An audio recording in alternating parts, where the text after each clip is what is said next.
Ladies and gentlemen, welcome to The Right Time, a Wave original presented by Perplexity. My name is Bomani Jones. Thanks for listening wherever you get your podcast. Thanks for watching us on YouTube. Subscribe, like, rate us, review us, give us 5 stars. You only give us 4 stars. I'm inclined to believe you are a hater. Sean, I can hear myself back in the headphones. It is the most wonderful time of the year.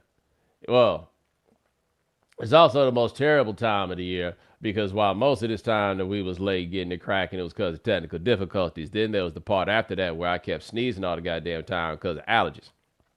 That is not the wonderful time of the year.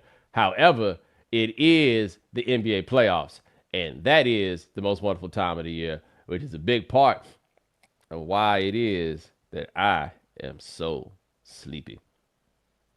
Trying to figure out how to budget like energy expenditure and all of that is a little bit difficult. Yesterday was the worst kind of situation. Yesterday being Sunday, where it was 3 Cheeks games all up in the afternoon.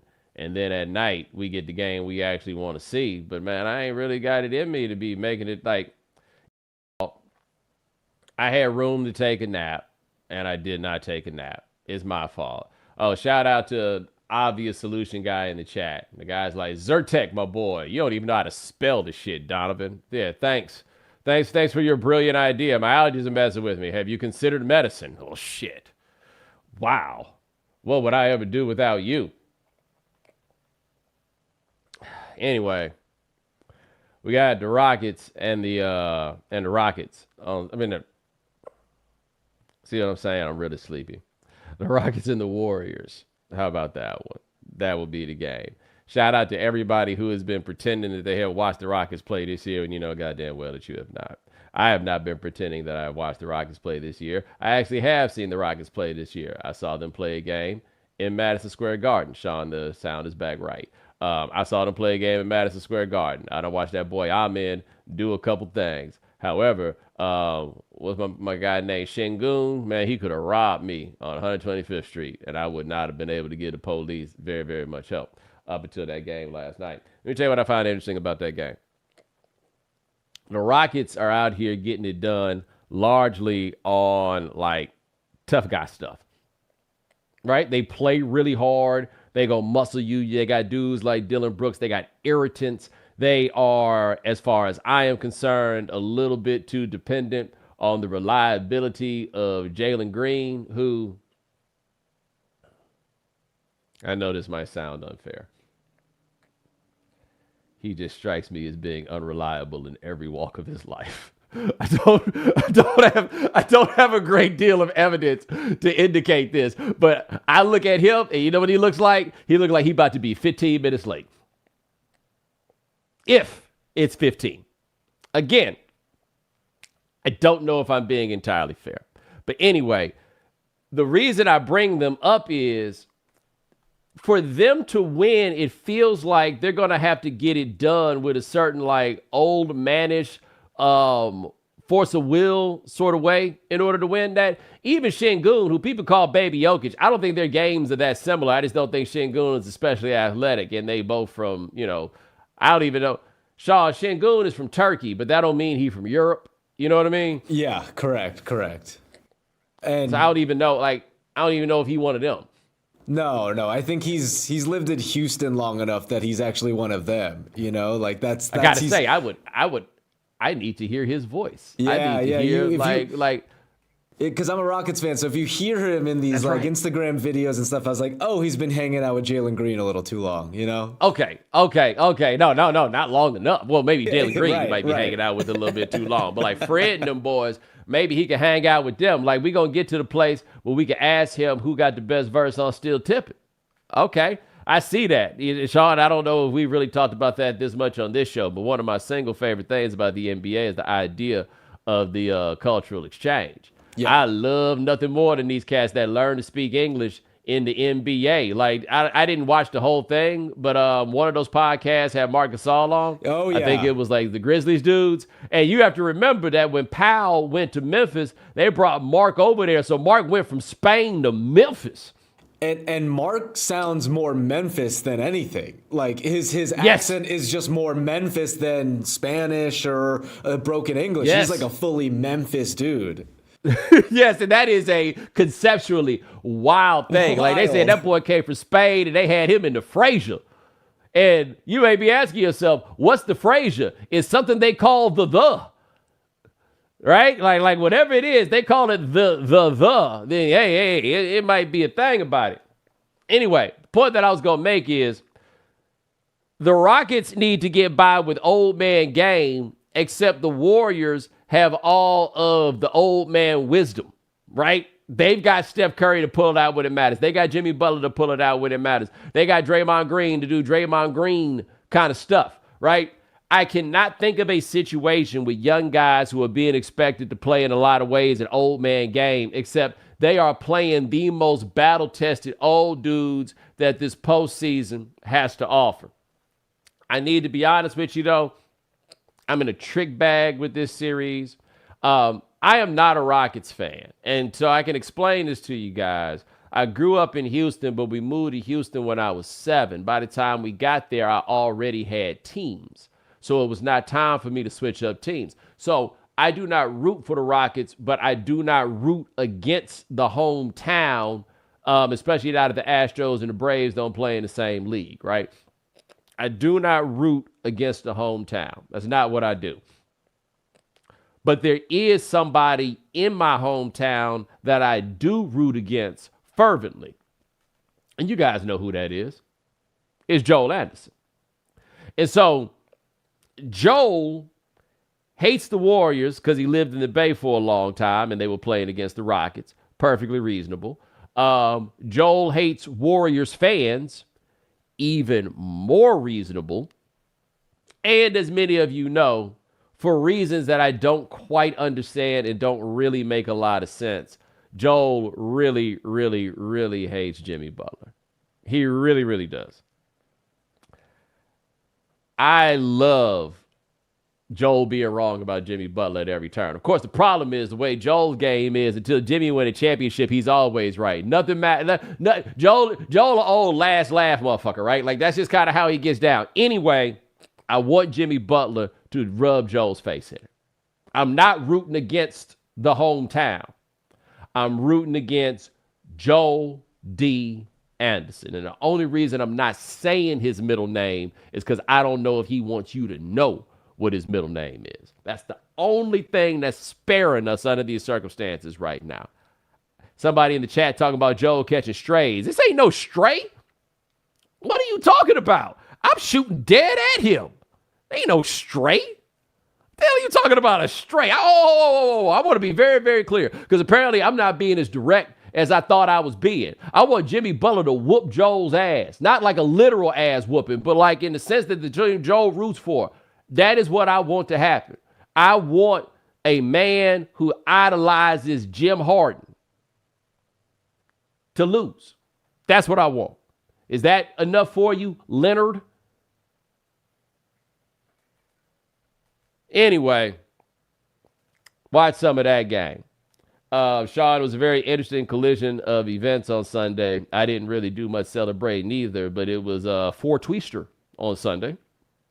Yeah, it was he has risen and we have also risen. One of those days. Yes, it came together. Did I ever send you my 4-twister playlist? No, I need to send that to you. I gotta hear this. Oh, I think you'll enjoy the 4-twister playlist a great deal. I'll send it to you. You can just look at it and you'll be like, oh, okay, I see what he's talking about here. But them other games were so whack. I saw on that schedule, Sean, they were all like double-digit favorite games. I scheduled a photography lesson for Sunday afternoon. I was like, I ain't watching that shit. What are you, crazy? I'm not watching these games. I mean, I was like, you know what? I can map my whole day around making sure I'm on the couch at 6:30 for Rockets Warriors, and luckily it worked out where every other game was a blowout, and even Rockets Warriors, I was able to really turn it off at a certain point because I knew this game was over.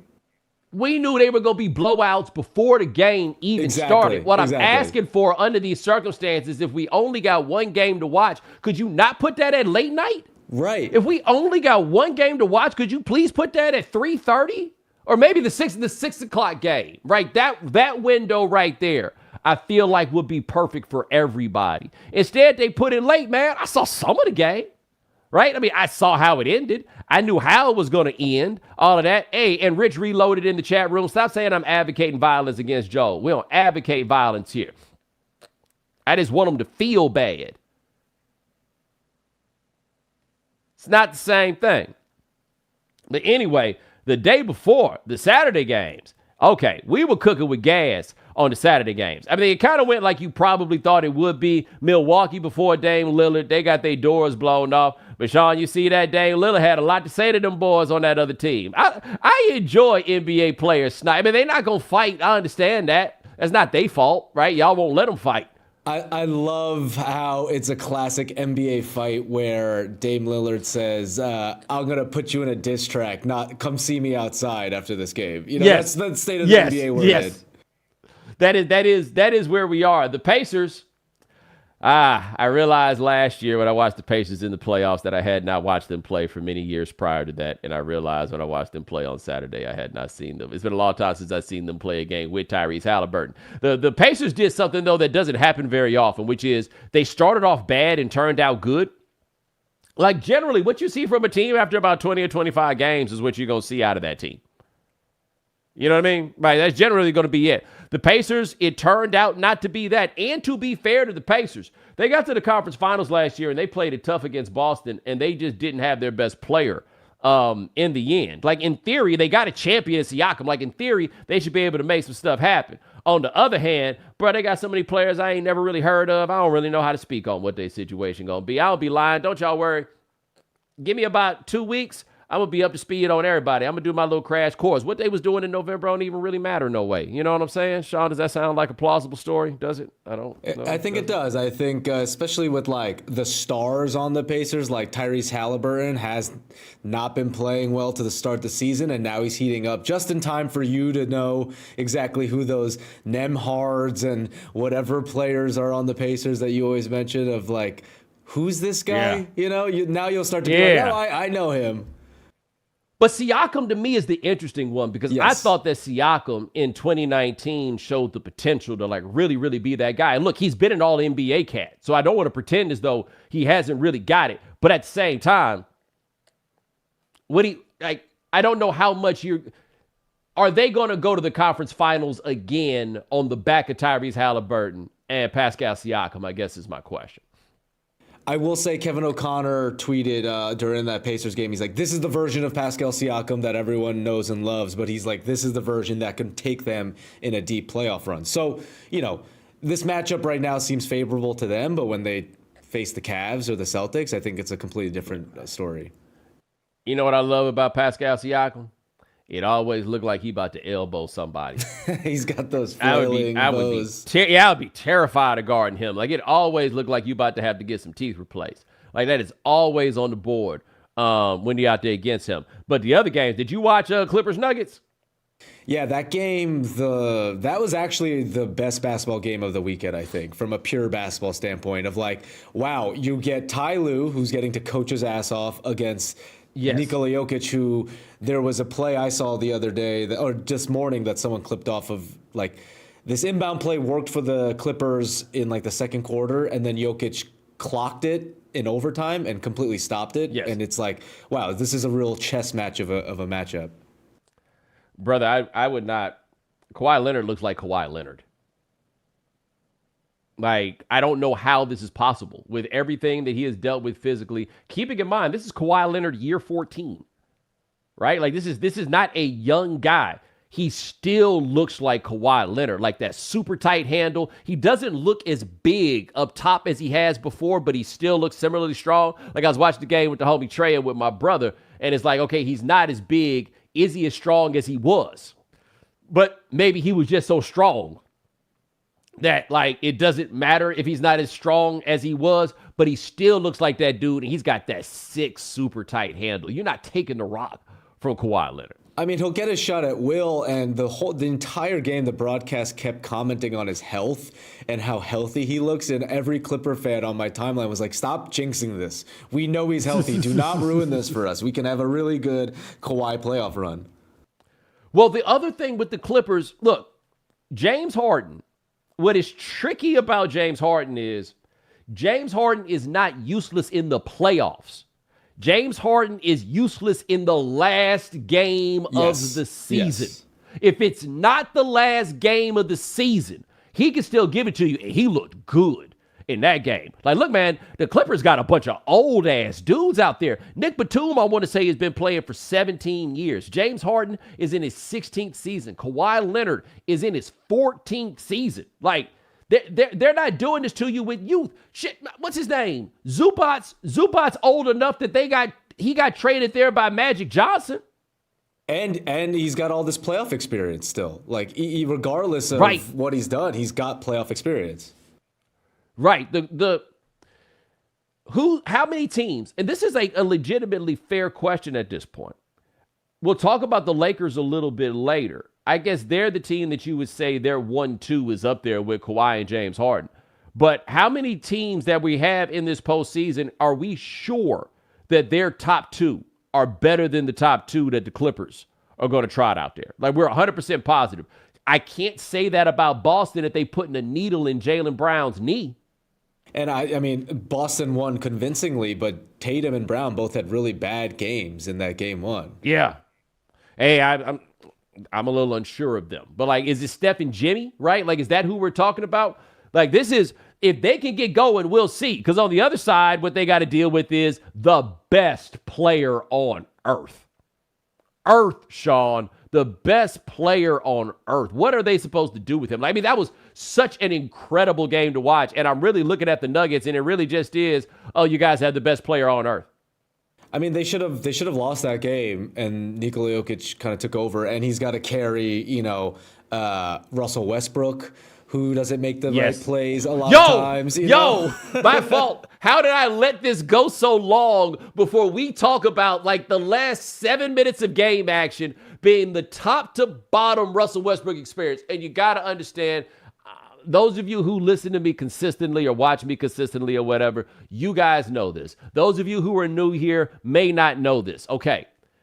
I love Russell Westbrook. Russell Westbrook is 100% one of my favorite basketball players of all time. And the biggest reason that he is one of my favorite basketball players of all time is I have never rooted for the team that he plays for. I can simply observe from a distance and appreciate the fervor and passion with which he plays and the unreal athleticism. But did you see that play? I think it was at the end of regulation where Ty Lue, who coached Russell Westbrook for a couple of years, ran the whole defensive scheme around the idea of, don't you worry, Jokic is going to pass the ball to the open man, and making sure that that open man was Russell Westbrook. And he got the ball, and that shot went up, and it was like, all right, cool, overtime. Like, we ain't even, like, that shot where Larry Bird, the three-point contest, throw it up and just point his finger and walk away. It was a different sort of situation. Like, once Westbrook put that shot up, everybody could have started stretching, except he had another one of those threes that he messed around and hit. And when he hits it, he'd be like, hell yeah, that's what I'm talking about. And they're like, no, I mean, that may be what you talking about, but that don't be what you be doing. It's great because, like, he's got the short memory of most athletes should have, but everyone else remembers. So it's like, hey, Russ, we have all these receipts. And on the flip side, that Jokic also has to deal with right now is Michael Porter Jr., who hasn't been playing well. Who even got called out by his head coach, being like, hey, if you're not going to do what we ask you to do, you're not going to play. Yo, and the thing is, I typically cut Porter some slack because I think his body is so cooked that I am inclined to say that that's what the problem is. But you saw what Jokic said about that. He was like, hey, at this point, if you can't focus, maybe you're playing the wrong sport. Tough look. And that's it's the honest truth. How about this? How crazy is that? Mike Malone is gone, and somebody still got to hit you with the uncomfortable truth. Like, I love that the Nuggets are like, look, we were tired of that guy, but somebody got to say it. It's incredible that he's been the head coach of the team for less than 2 weeks and is already coming out on press conferences and saying this. And it's a real problem then. Yeah, but what is, it's one thing when the guy that everybody who got tired of it been saying it, and then everybody can kind of stop listening. But then a guy who's here and he knows, and he's like, all right, but for real, like, can you help us out here? Can you lock in a little bit? Because look, if Porter plays well, which I guess I've given up on the idea that he will consistently play well, if he consistently plays well, they're champions, right? I mean, that's basically what we saw 2 years ago, is that if you got a consistent Michael Porter, what are you going to do with them? Like Murray was out there on the two-man game like you need him to be. Then what is it at that point that you're going to do? What is it? And so we'll see. Last thing I'll say before we move on, Knicks Pistons is going to be a really, really, really good time. And I think, Sean, that it is a matter of time before the Pistons fully and transparently resort to trying to make Karl Anthony Towns cry. And they got the guys to do it. But if they don't make him cry, there is a good chance that he will eat them alive. He had 23 points on 14 shots in that game. Right? Insane. And the big one is this. He didn't foul himself out the game. He only had 3 fouls. Like, what you can get Towns to do is to foul himself out of the game. Even if he doesn't foul out, he'll foul himself out of the game. They could not do anything with him. He old goofy ass coming up, doing, looking all weird, making the strange faces, but he getting buckets, so everybody's going to have to, like, let it go. Like, at some point, if the Pistons are going to do this, what they got to do is just batter him. Like, that's going to be the thing that they have to try. Batter him and wear the team down overall. And they have Isaiah Stewart, who's the perfect player for this. That's pretty much his only job in the NBA, is to get into a fight or annoy an opposing player. He had 5 fouls in 19 minutes. That's what this is. That's the thing that you forget about with a dude like that, where it doesn't even really matter if you foul out. He out there to do it. Like that's it. He out there to do it. The other thing that was very interesting about them is that Cade Cunningham is obviously the best player, and Cade Cunningham is a distributor. But a question that you ask about a team like Detroit is, do they have a guy that can go out here and get buckets? And Tobias Harris believes that they have a guy who can do that, and that guy is Tobias Harris. Tobias Harris, did you watch the first half? I have never seen Tobias Harris be that aggressive on a basketball court in my life. Maybe he does that all the time with this team, right? But Tobias Harris, he who has made $250 million without making an all-NBA team or an all-defense team, I have never seen him ready to show the world what he about. The internet's always like, Tobias Harris is the LeBron James of Tobias Harris's, because you don't really understand what his value is, and then some way or shape or another, he brings that value. Yeah, what his value is, he's 6'10", and he can get buckets, right? Yeah. Like, he is not quite a number 2, but being a number 3 is probably an overqualification. He doesn't know what to do. But as I talk about him looking so aggressive, and he did in that first half, 8 for 13. That's it. Just 13. 8 for 13. Like, he's made $250 million, and we still like, yeah, but.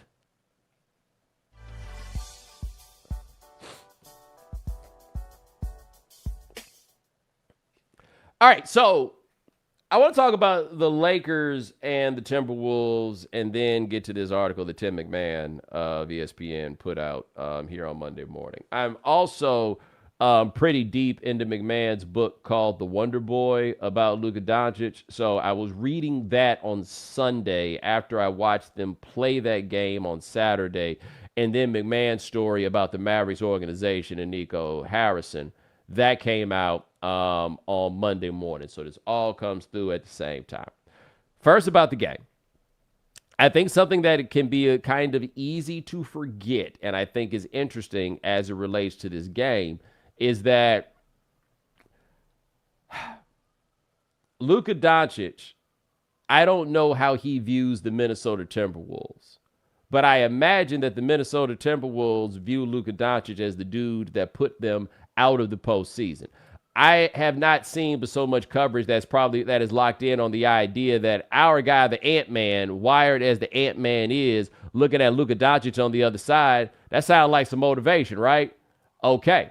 Not only does it sound like motivation, I would love to be put into a situation where I feel as motivated to try to get my lick back as I would if I were Anthony Edwards, and that the person that I personify as the dude from whom I need to get my lick back from, what if he can't guard anybody? And I feel like I saw a lot of that in the Timberwolves Lakers game. They were hunting Luka because Luka is food. They also did something interesting, which is Luka is food, but you know who Luka looks at like being the most food? Rudy Gobert. You may remember when he put that shot in Rudy's eye last year and hit him, cussing at him and everything else. They ain't really give Rudy but so much burn in that game, Sean. I think Rudy played something like 24 minutes or whatever it was in that game. By and large, Minnesota can go small and spread you out, but keep Naz Reid in the game. And that's what they did. And it's the perfect matchup for the Lakers, who always play a little smaller. You know, they'll shell out 4 guys who are above 6'7", but no one's above 6'11". So it's like that perfect matchup that goes against actually what the Lakers do well. And the Lakers don't have anybody that can protect the rim, right? Nope. And Jackson Hayes, the closest thing to it, played a whopping 8 minutes in that game. Like, JJ has done a very good job of scheming up defense for them. Can you get by in the playoffs scheming up defense in spite of your personnel becomes the question, right? Like, is that an 82-game strategy that proves to be sustainable in a 7-game series? We don't have that answer. Also, though, to be fair to the Lakers, I mean, Minnesota shot 21 for 42 from 3. That's not going to happen every night, right? Like, that was largely anomalous, and the Lakers themselves couldn't really get any buckets. But I think a lot of us may have rather gotten just a touch ahead of ourselves in what we think this Lakers team is going to do, because they have LeBron and Luka. They have them 2 dudes at the top of the game. We totally 100% get that. We see that.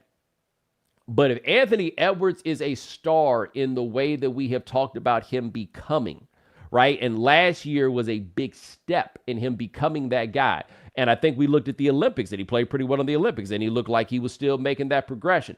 If he wanted to show me that he was making that big step, getting this to 7 or winning this series, that's when that's when we really, really see it. Like, I am really looking forward to seeing them play this game. I guess they play again on Tuesday night. Because if somehow they take that back to Minnesota up like that, the Lakers got issues. Now, speaking of the Lakers' issues, I just mentioned one of those issues is that Luka got buckets, but Luka is food. Okay? It's just what it comes down to. Luka is food. If you're Nico Harrison, Sean, you have to hope that, like, Luka is food in every game, and that every time they play on television, because Luka's put up all these numbers and done all these things over the years, but I don't know how much most people have actually, like, League Pass guys, yes, have watched Luka play a lot of basketball, but I don't know how much, like, the median basketball fan has truly watched him play. And so he's become way more famous since this trade, because this was so big and the noise around it was so big, right? If you Nico, you want Luka on TV every game on skates, right? Yeah, all you're hearing in your head is that same line you've been telling reporters for weeks, is defense wins championships. And if the Lakers, like you said, have an early exit, and a majority of the reason why is because they put Luka under terrible matchups all game, then maybe Nico Harrison was right. Right, because, God, he needs it so bad, Sean. Needs it so bad. So the guy's down so bad. He needs it so bad. He's losing. I'm going to get to something, back to that right fast. A buddy of mine hit me up about Rudy. I want you to stick with me right fast, Sean, because I feel like you can help here. Like, Rudy got to get more credit. And I feel like I was just being too hard on Rudy. Luka like eating Rudy up. But the truth is, I don't think people give Rudy enough credit for moving his feet nearly as well as he does on the perimeter when them cats be trying to get Rudy on skates. Rudy is what, like 7'2"? Yeah, he's 7'2" and lanky, but, like, it's funny, the meme of him when Luka, spun him around, and then they, like, show the replay over and over again. The footwork's honestly not bad for a guy that big. Yeah, like people just don't want to like Rudy. No, exactly. That's just really what it comes down to. People like Rudy, Pepe Le Pew coming over here from France, breaking bad with your queen. You know what I'm saying? Like we want, everybody wants the bad news for Rudy. But no, I want to make sure it doesn't sound like I was just knocking Rudy. But anyway, back to the Mavs and that boy Nico. I don't know what's going to have to happen at this point to help this out with Nico. Like, I'm reading McMahon's book about Luka, and the tone of the book is fairly neutral, right? Like, it's got a bit of a Joe Friday, just the facts sort of situation in the way that it talks about all the things. But one thing that is a recurring theme, and, you know, this book was certainly mostly finished, if not all the way finished, before this trade. I haven't gotten to where the trade would happen, so maybe I'm off there. But the things that you're hearing about Luka, they come up in the book, right? It was like the conditioning issues, for example, right? Just kind of, you know, him coming back and never being ready and not being in shape in the ways that they have covered for the fact that he hasn't been in shape. There's also a discussion in the book about just talking about Nico in general, about Nico and his willingness to make moves that are not like a caution to the wind sort of thing. Like there's signs here that you could see some of what ultimately happened I would not say that you could see it coming from the book, but you could see the factors that we heard being discussed later. Yeah, some of those things, those kind of come up in the book, but not playing defense and being in poor condition are running themes in this book about dealing with Luka. And so if you're Nico, all you got left at this point is hoping that the Minnesota Timberwolves feast on Luka Doncic. And then at the very least, somebody maybe, just maybe, could understand what it is that you was doing and what it is that you were talking about. Except the story comes out on Monday morning, and Sean, you read the story, right? Yep. Did anything jump out to you? No, I mean, it was just this pretty much the reporting that we've all heard. I think the closed door meeting that happened recently, knowing Tim McMahon was in that closed door meeting and was the one who was asking Nico to elaborate on things and didn't get any answers, was like kind of revealed, but we all knew that. Like, I have this from Perplexity showing this back and forth during the presser, and all the answers are defense wins championships, or we believe in the move we made. I'll say this again, defense wins championship. So to your point, like, nothing from that piece was that new. I thought the part that really jumped out was that Harrison ran out the previous, like, I'm using this term broadly, but like strength and conditioning staff, right? They got all these words like athletic performance, all this stuff, right? He ran out that staff and then hired two guys, but he hired the guy that would run the whole thing after he hired the guy that would work directly below them. And these guys can't seem to agree on anything. And so now this has been a season where players have felt like they have been brought back from injury too soon. And you saw that we watched that entire team break down for a stretch at the end of the year, and one of those people being Anthony Davis, who was coming back off of an injury that he seemed to re-aggravate. And so Nico, on one hand, makes the argument in the piece that the injuries that they have dealt with, and this is from the closed-door meeting, but the injuries that they've dealt with have been largely contact, but there have been a lot of re-aggravations that have taken place with injuries on this team. I say that to say that part of the argument behind why getting rid of the previous staff, the thought was that they were too close to Luka, right? And there's been all these things that we've seen in time about Luka's relationship with the physical people of the team, basically, and whether they have been doing right by him, wrong by him, or whatever it is. But the argument that Nico Harrison had after that trade, I think, to try to help him out is, well, look, everybody got hurt. How terrible is our luck that everybody got hurt? We haven't had a chance to see what this team is going to be because everybody got hurt. But if everybody's getting hurt because you did a bad job of hiring the team that takes care of their bodies, oh, buddy, you've got to go.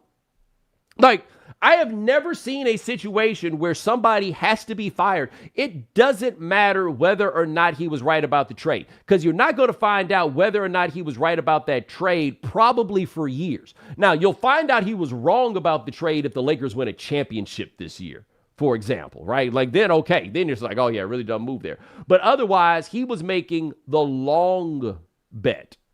And another thing that comes up in the book, by the way, is different trades that teams made about picking up like first round picks from the Mavs in like 2030 or stuff like that, which is in part a bet that Doncic won't play for them anymore. Like, people are making a lot of very interesting bets about whether or not he would be on that team or what that would mean for the Mavericks and everything else. But the bottom line is, if this was a bad long-term move, we're only going to know it in the long term. That's it. So he was always playing on that delay, which meant that you had to have something going for you in the short run. And if the word is your strength and conditioning team is getting guys hurt, then you can't work there anymore after you traded Luka. The fans have turned on you. It's not certain that the players can trust their bodies with you. And this just happened. Sean, I sent you this link. I have not read the story. It is at DLLS Sports. You know that them websites that can do city sports, but they take all the vowels out. All right. So anyway, Tim Cato writes for them, and this is the headline. The headline is, inside the Mavericks Nico Harrison decision, which might be more complicated than it seems. One point that was made about this when I saw the link initially, Sean, was that Jason Kidd, let it be said, Jason Kidd was so exasperated by the trade at one point that he skipped out on a press conference. Now, Sean. Wow. Yes. I don't know how much you know about Jason Kidd, but Jason Kidd, this ain't going to fall on top of him. No, definitely and if not. It does, it ain't going to happen to him all by himself. So we have reached the point of this program where Jason Kidd wants people to know, hey, man, I don't really think that this is my fault. You know what I mean? And that's, to me, way more of a reveal than anything in the McMahon story, because I mentioned to you, like, Tim Cato's been with the Mavs for over a decade. He's actually tapped in and he's got legit sources. So this Kidd reveal is actually the biggest thing from that week of reporting of whatever that Nico presser was. Here's a quote. While Kidd was understandably frustrated this season with the team's injury crisis, he also resented the front office's midseason Doncic trade. Multiple team and league sources say even if he shared some of Harrison's frustrations with Doncic, that led to his trade of him. So on one hand, he's like, yo, I get it. But at the same time, I was willing to kind of try to work through it. Jason Kidd's like, yeah, defense wins championships. I'm with you, but at what cost, you know? Yes. Like this is, there's no winning. There's no way that this can turn.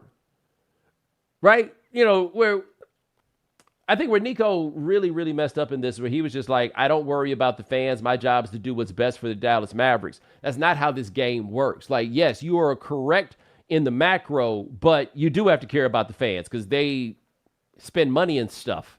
Like, you can't say that they are never coming back around on you. And so you have lost the fans. Mark Cuban all out here on his It Wasn't Me program, right? So you got to deal with that part. And now you got Jason Kidd making sure that everybody knows that, you know, it wasn't him that would do that. That means that this man, he has nowhere to turn. Nowhere. You're done here. But he ain't going to quit because then he don't get his money. When he and the Mavericks, everybody just got to look at each other and just say, hey, man, it's not going to work. But you got to do it. You might as well do it now. There's no point in waiting. All you're going to do by waiting is make everything way worse. Y'all need to hurry up and y'all need to go ahead and y'all need to get this done. Because Luka is out here getting cooked, it won't matter. He can't play bad enough defense for anybody to understand where exactly it is that y'all was coming from. It can't be done. Sean, that story say Dirk don't even kick it with them no more. Yeah, that was another reveal. It was like Dirk is pretty fed up with the championship, and it makes sense why he was at Luka's the Laker Yes. game, the Dallas return, and like why everyone's like, why would Dirk be at the Laker game, home game? They're at the wrong side of the guy Crazy. literally everybody likes. He's got a statue. Everybody likes Dirk. Right. He got to say people who play with the team, not with the team, everybody likes Dirk. And Dirk is like, nah, homie. I'm not even. Like Dirk and Luka ain't even like they cool, but they not like freaking frack. Right, exactly, and it's like that to lose like, when you think Dallas Mavs, you think Dirk Nowitzki, right? It's like it's so Yes. synonymous with him, and to lose him, Yes. Like you're done. It's all the way done. All the way done. And what's terrible for Nico, and I know that people say this kind of stuff is wrong with the NBA, and I'm doing this right now, but I don't think I'm wrong with it, but it's the truth.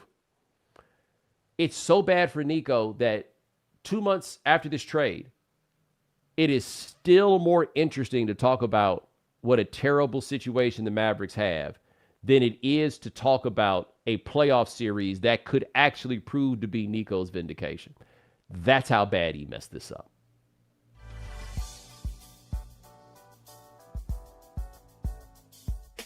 This episode is presented by Perplexity. Perplexity is an AI-powered answer engine that searches the internet in real time to deliver fast, clear, high-quality answers. Unlike legacy search engines that respond with a list of links, Perplexity skips straight to the answers you need, explained in everyday language that's easy to understand with sources and citations. Sean, how do you use Perplexity, especially when it comes to the right time? You know, if you're a loyal listener or viewer of the show, you're already aware that we use Perplexity throughout the show on Mondays, especially when you need questions answered or stats confirmed. But Perplexity is great because, say, you're curious about a specific topic from our If You Haven't Heard segment, for example, this new species of dire wolf they just resurrected. I can search for more info about it and learn that this achievement marks the first reported case of de-extinction. That's a crazy thing to learn about, but also enjoy seeing just how fast Perplexity got that answer for us. Discover faster, more reliable search with Perplexity today. Download the app or ask Perplexity anything at perplexity.com. Ready to win some real cash during the basketball playoffs? Check out Pick 6 from DraftKings. When it comes to basketball payouts, DraftKings Pick 6 posterizes the competition. Hit all your picks and score higher, minimum payouts on Pick 6 Plus, even more cash if you outscore the competition. Pick 6 is available in most states, including Missouri, California, Texas, Georgia, and more. I made some picks last week that featured some of my favorite golfers competing in the Masters. You could join in and make your picks during the basketball playoffs. New players get 50 in Pick 6 credits instantly on just a $5 entry. Download the DraftKings Pick 6 app now and use code Bomani. That's code Bomani for new customers to play $5, get $50 in Pick 6 credits. Better payouts, bigger wins. Only with Pick 6 from DraftKings. The crown is yours. Gambling problem? Call 1-800-GAMBLER or visit ccpg.org in Connecticut. Help is available for problem gambling. Must be 18 plus. Age and eligibility restrictions vary by jurisdiction. Pick 6 not available everywhere, including New York and Ontario. Void where prohibited. 1 per new customer bonus awarded as non-withdrawable Pick 6 credits that expire in 14 days. Limited time offer. Shout out to Dash Pass and their members-only deal for the 24-25 NBA season. They swoosh, you save. When any player scores 50 or more points in a game, Dash Pass members save 50% on an order up to $10 off. Sign up for Dash Pass and save more all year round with $0 delivery fees and reduced service fees on eligible orders, plus exclusive perks like this one. Use the promo code NBA50 the day after the 50-point game during the 24-25 NBA regular season from noon to midnight. Valid for Dash Pass members from noon to midnight the day after any player scores 50 points or more in a single game during the 24-25 regular season. That's right. As a reminder, the offer is live noon to midnight the day after the game, and that is exclusive to Dash Pass members. Only 50% off one order, up to $10 off. Offer valid from 9 a.m. Pacific time through 11:59 p.m. Pacific time after a 50-point performance in any game during the NBA season on orders placed at participating merchant locations. Valid only in the United States. Use promo code NBA50 to redeem. Terms apply. Sean, you know I stopped drinking, but apparently there's a great product for people who want to have a better tomorrow after a night out. Yeah, I got to tell you about this game-changing product. I use it before a night out with drinks. It's called pre-alcohol, and let's face it, after a night with drinks, I don't bounce back the next day like I used to, and I got to make a choice. I can either have a great night or a great next day, but that is until I found pre-alcohol. ZBiotics pre-alcohol probiotic drink is the world's first genetically engineered probiotic. It was invented by scientists to tackle rough mornings after drinking, and here's how it works. When you drink, alcohol gets converted into a toxic byproduct in the gut. It's this byproduct, not dehydration, that's to blame for your rough next day. Pre-alcohol produces an enzyme to break down this byproduct. Just remember to make pre-alcohol your first drink of the night, drink responsibly, and you'll feel your best tomorrow. Now, that seems too good to be true. You know, I was also on the fence about it, but every time I have pre-alcohol before drinks, I notice a difference immediately the next day. Even after a night out, I can confidently plan on bouncing back the next day to tackle whatever the day has in store for me. Spring is here, which means more opportunities to celebrate warmer weather before drinks on the patio, that tropical vacation, or your best friend's wedding. Don't forget ZBiotics pre-alcohol. Drink one before drinking and wake up feeling great the next day. Go to ZBiotics.com/Bomani to learn more and get 15% off your first order when you use Bomani at checkout. ZBiotics is back with 100% money back guarantee, so if you're unsatisfied for any reason, they'll refund your money, no questions asked. Remember to head to ZBiotics.com/Bomani and use the code Bomani at checkout for 15% off. We know you can't be on top of all the news and information of the day. No need for the social media feeds.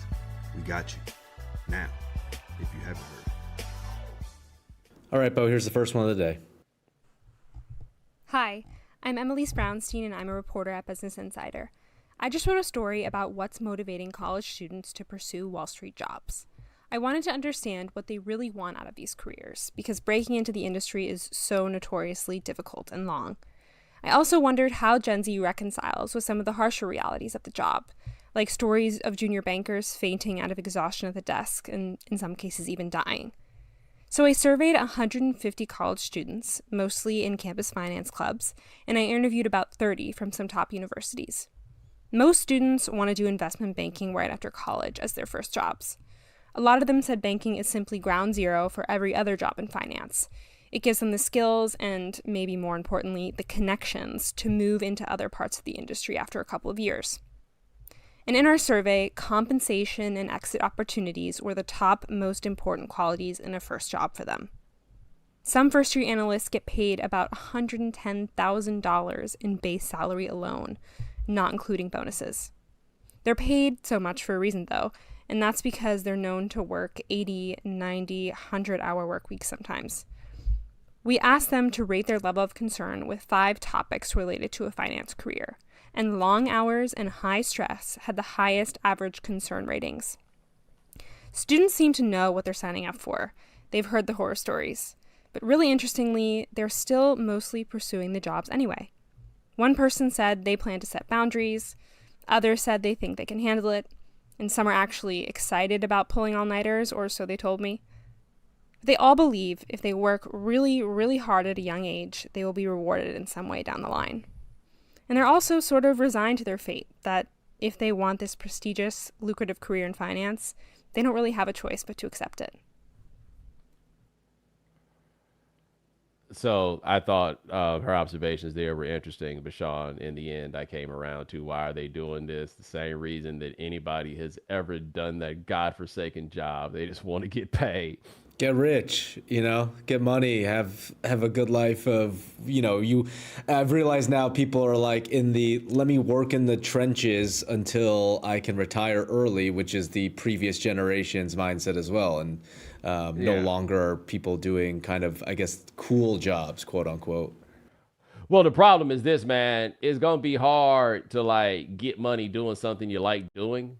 I think that era might be over because getting money doing just about anything or getting enough money to feel like you got money is kind of going away, right? And so on this one, what is the job? The job is making money. That's what you do, right? I do a job that people then in turn try to make money off of, okay? Their job is literally making money. Right. Why do they want to do the job? They want to get money.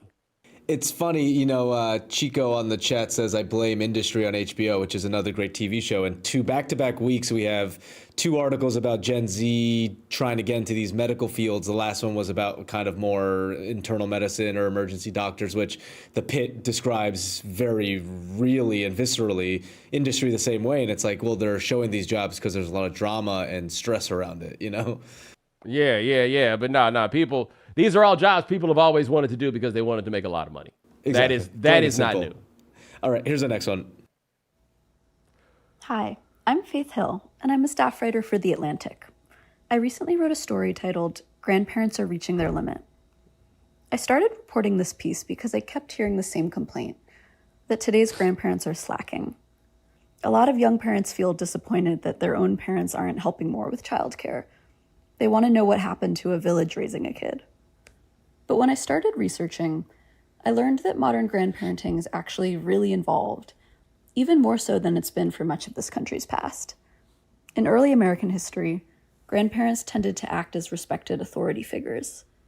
Eventually, the Great Depression pushed more families to live in 3-generation homes, and older adults were often seen as burdens. And later, grandparents came to be associated with the fun and delightful parts of child rearing. None of these roles necessarily involved running around changing diapers or helping with homework. But today, a lot of seniors are acting as co-parents. A few changes have led here. The number of single parents and working mothers of young kids has increased, and the cost of childcare keeps growing. But U.S. federal law still doesn't guarantee paid parental leave or paid sick leave. On top of that, intensive parenting is now the norm, which means more time and energy being spent watching kids around the clock. Parents are overwhelmed, and now grandparents are too. Quality time together can be deeply meaningful for older adults and their grandkids. But even when you love someone, being there for them can be an imposition. Many grandparents are still in the workforce. Some of them are using up their retirement savings providing for their families. And the bulk of the work tends to fall to grandmothers specifically. American society has made progress towards accepting that mothers have value beyond their caregiving abilities, but that should apply to older women as well as younger ones. Maybe if a stronger social safety net existed, or childcare was more affordable, families could be present together in ways that aren't all about labor and sacrifice. For now, the chances for disappointment are high. Grandparents don't want to raise their grandchildren. They just want to hang out with them and dote over them and buy them stuff and hug and kiss them. You're out here also, yo, can you feed them and stuff, do all this stuff while I'm out doing something else? They're like, no, that's not, I did that already. It's so funny when my wife and I hang out with our parents and they're both like, well, we're going to babysit when we want to, or when it's like a 2-hour, 3-hour thing. We're not taking care of your kids. We're not, and I think that's the norm for more people my age who are starting to have kids where their grandparents are involved just enough, Right. But there is, and I get it, and I'm only gendering this because this is how people talk about it, but like, mama got to have a life too. Yeah, exactly. Right. Yes. That is a fair point, but the vast majority of that is going to involve this kid. That's kind of how it, you made it. Yeah. Now right? It's it's like, okay, maybe the grandparents could take him to Disney. But that'll buy the parents some time, Yeah, and I see that for the grandparents though, being like, hey, you try to play in my face right now. I didn't realize how many of y'all was out here trying to get over on your parents like that. I ain't even know. Yeah, pretty wild.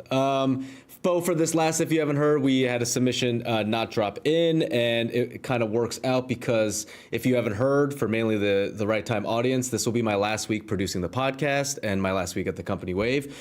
Mainly just wanted to give a shout out to you, Bomani. This has been one of the best career aspects that I've had so far in my professional life, working with you and getting to know you and even, hanging out with you outside of this podcast studio. But it's been a blast. Shout out to the Right Time audience. They've been really supportive. And I just, I feel honored to be part of this world. And you've really built a great one.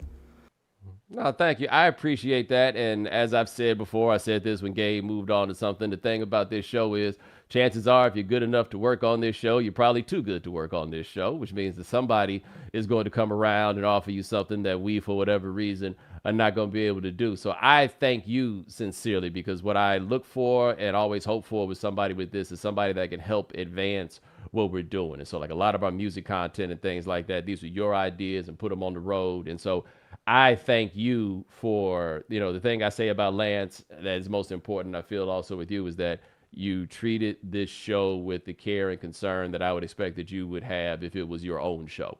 And that is not something that you are obligated to do. And so I appreciate you, treating my dream of sorts with that level of care and concern. So I thank you.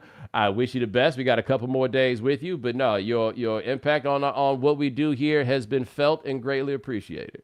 Yeah, I appreciate Bo, and I describe for the audience what Bo has been like in this industry. He's like the Greg Popovich of it all, and you see the coaching tree of the former producers or co-hosts that have worked with you, and it's like everyone's on to doing great things, and it's because they came from your lineage. So, truly a wonderful experience. I appreciate that, and now we just gotta get a new producer. How hard could that be?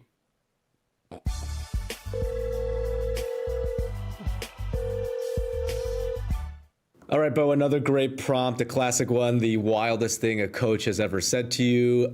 We got some really good responses. It's funny how something I've noticed in the time producing this is you might have a repeat prompt, but because your audience is so good and has so many great stories, we get fresh stories every time. So let's start with this first one. Hi, Bomani. I'm calling about the funniest thing a coach ever said to me. So when I was in college, I decided to try out for our FCS football team. And long story short, I didn't make it. But I was in practice one day, and the offensive coordinator was reviewing film, and he's highlighting the read that the quarterback made. And he's talking about, oh, this isn't right, this isn't right. And he just turns and looks at the quarterback who made the wrong read, and he goes, "You really fucked the dog on that one." And instead of being a teachable moment, everybody just stopped and started laughing. And somebody asked, "Coach, what does that even mean?" And he was like, "Oh, it's like screw the pooch, but much worse." And everybody just started laughing all over again, completely derailed the film session. But the punchline to this story is that coach is now the offensive coordinator for the New York Jets. Love the show, Bo. Been listening since the Morning Jones days. Love the show. Hold on one second. I'm doing a little Googling. That's funny. I love, though, the idea that you guys actually had the courage to ask, what does that mean? As opposed to, like, when I heard the coach say you couldn't hit a bull in the ass with a pineapple, we didn't understand what that meant. We just acted like we did. Sometimes it's better not to ask, right? So to keep that myth of that world or that phrase. Let's just get it out of here. Let's just keep this thing moving. All right, here's our next one. Hey, what's going on, Bo? We got a quick story for you about a funny thing I heard a coach say. So this was back in December 2008. We was in high school, had just lost in the playoffs, and it was heavy recruiting season. College coaches coming along all the time.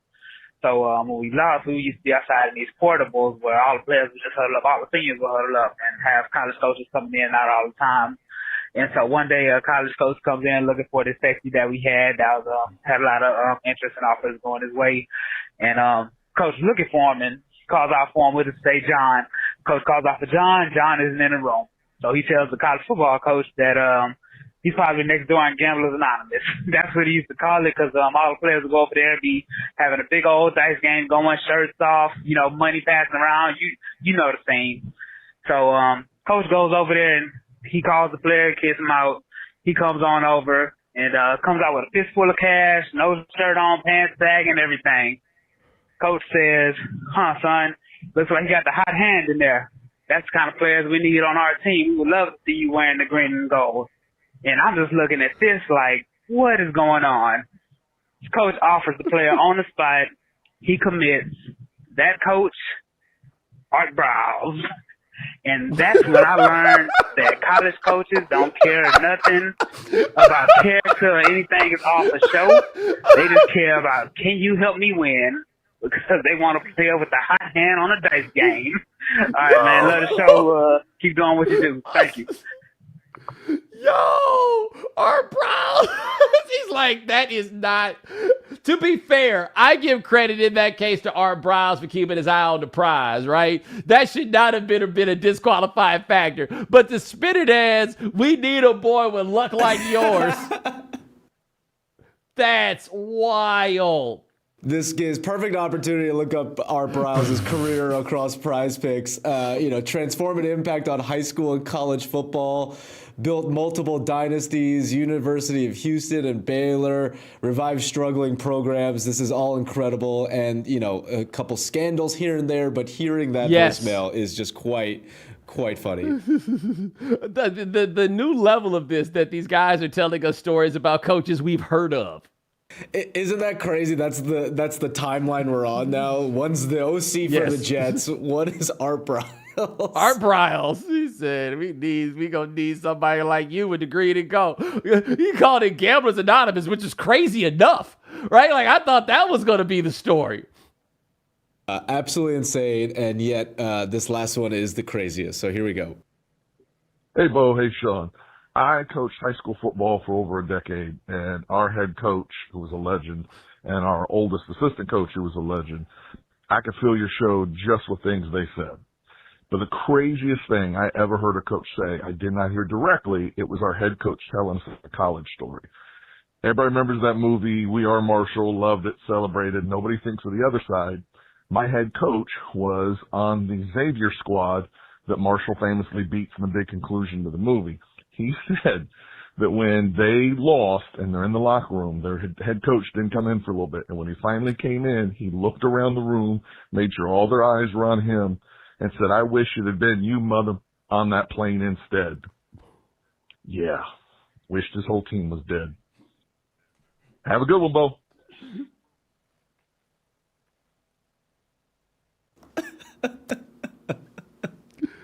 Sean, do you have some DraftKings picks for the people? I sure do.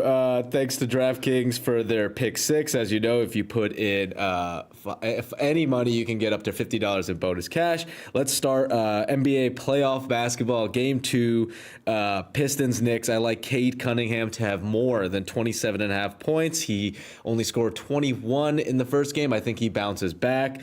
Kawhi Leonard, 24.5. We talked about how good he's looked. I think he has more there. Nico Jokic, the best basketball player in the world, 27.5 points against the LA Clippers. And Ivica Zubac could be an all-NBA player this season, 12.5 rebounds. I'll take more. And yes, Bo, I know you're still reacting to that voicemail.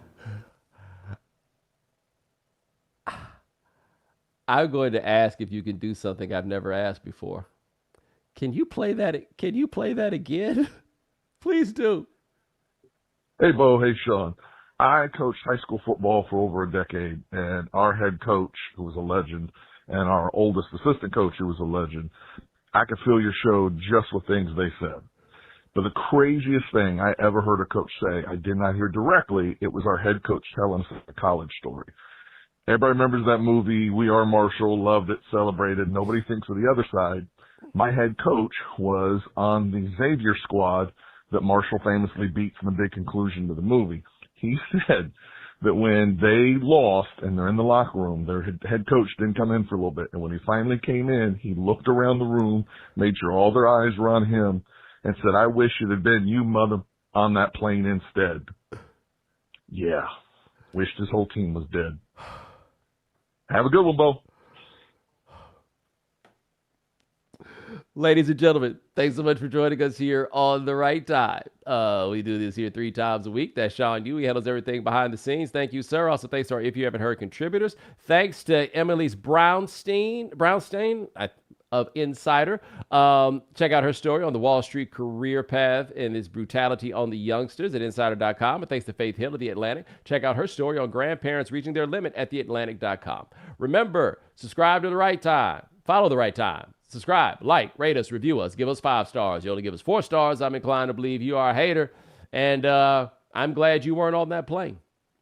Take it easy.